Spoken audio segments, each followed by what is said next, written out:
माफ करिएगा, प्रशांत जी ने एक इंटरेस्टिंग बात की। उन्होंने कहा कि भारतीय जनता पार्टी की ये काबिलियत है कि वो हर चुनाव का नैरेटिव कंट्रोल करती है, लेकिन अभी तक उत्तर प्रदेश के चुनाव में वो नैरेटिव कंट्रोल करने में असफल रही। ये उनकी रीडिंग है।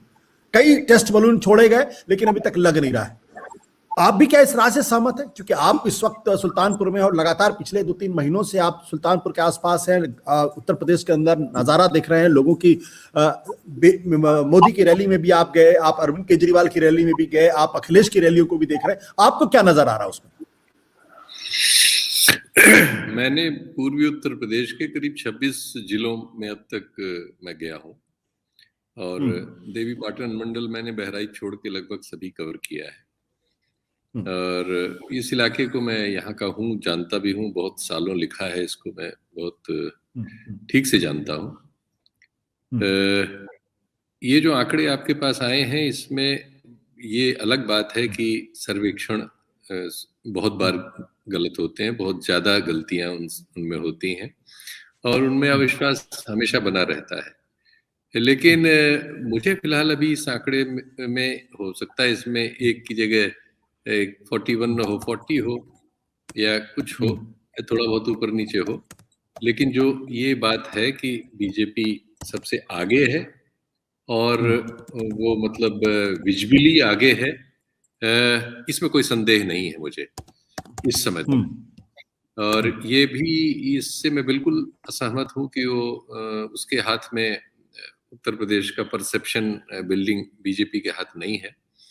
अगर प्रियंका गांधी वगैरह का कवरेज मीडिया में होता है तो वो भी बीजेपी की रणनीति के तहत है, क्योंकि बीजेपी चाहती है कि प्रियंका गांधी या बीएसपी थोड़ा बहुत लड़े, जिससे वो समाजवादी पार्टी जो सबसे आगे है मुकाबले में, और इस मुकाबले में ऐसी स्थिति बन रही है कि आमने सामने का मुकाबला हो जाएगा एक पार्टी से, और उससे समाजवादी पार्टी को फायदा हो रहा है, उसको रोकने के लिए वो इसमें काम करती है। और चूंकि मीडिया 100% उसके कंट्रोल में है, सोशल मीडिया में भी वो बहुत बढ़त है उसकी, बहुत पकड़ है उसकी, संगठन है, तो वो इसलिए कांग्रेस या बीएसपी, अभी बीएसपी के लिए तो अमित शाह ने बाकायदा भाषण में कहा कि बीएसपी लड़ क्यों नहीं रही है, ये भाषण में कहा, क्योंकि वो चाहते हैं कि बीएसपी भी लड़े तो थोड़ा बहुत भी मुस्लिम्स वगैरह में निकाले, कांग्रेस भी लड़े तो उनको लगता है कि ये हमारा वोट कोई, और उनका लगना एकदम सही है, उनके वोट में कोई छीजन नहीं है। उनका वोट जो भी 2017 में था, निश्चित रूप से उस समय उनको भी अंदाजा उतना नहीं था। आज वो बहुत सुसंगठित है, उनका काम हर जगह है, बाकी किसी का काम हर जगह नहीं है। यहाँ तक कि जो सीधे विपक्षी ग्रुप है समाजवादी पार्टी, मैं उसको बहुत सारी जगहों पे अनुपस्थित पाता हूँ। उसको सिर्फ एक एज मिल रही है कि इस समय बीजेपी के सामने वो है, सबसे प्रमुख है, तो उसके टिकट मांगने वालों की कतार है। जो पार्टियां छोड़ के लोग जा रहे हैं वो भी उसी के यहाँ जा रहे हैं।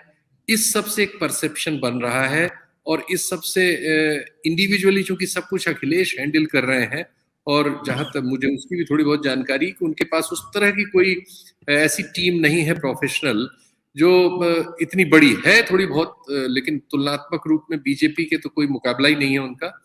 और ममता बनर्जी की तरह उन्होंने आईपैक जैसी कोई सेवा भी मेरी जानकारी में नहीं ली है, तो उनके पास जो फीडबैक है वो उनको गलत लाइन पे ले जा रहा है, ये मेरा अनुमान लग रहा है, क्योंकि उनके पास रोज बहुत सारे लोग मिलने जा रहे हैं, ये पार्टी वो पार्टी वाले, उनको लग रहा है इतने सब लोग मेरे पास आ रहे हैं, एक एक जगह के लिए 20-20 लोग टिकट मांग रहे हैं।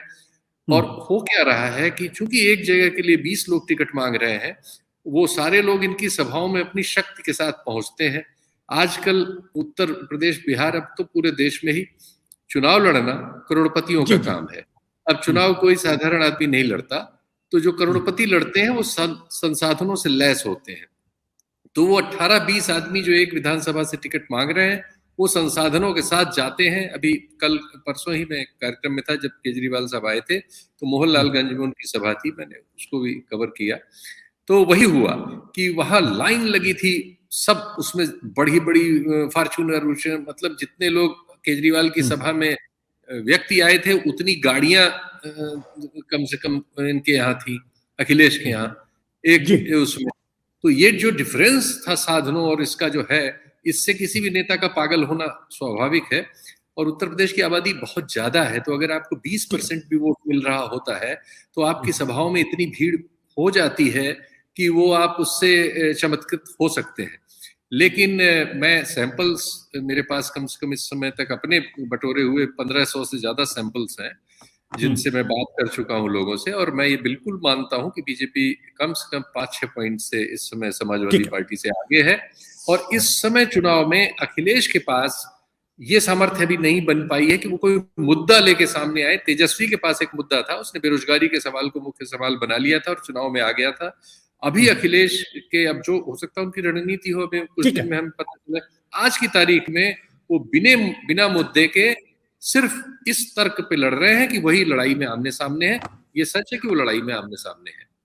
सत्य हिंदी का ऐप डाउनलोड करें गूगल प्ले स्टोर पर।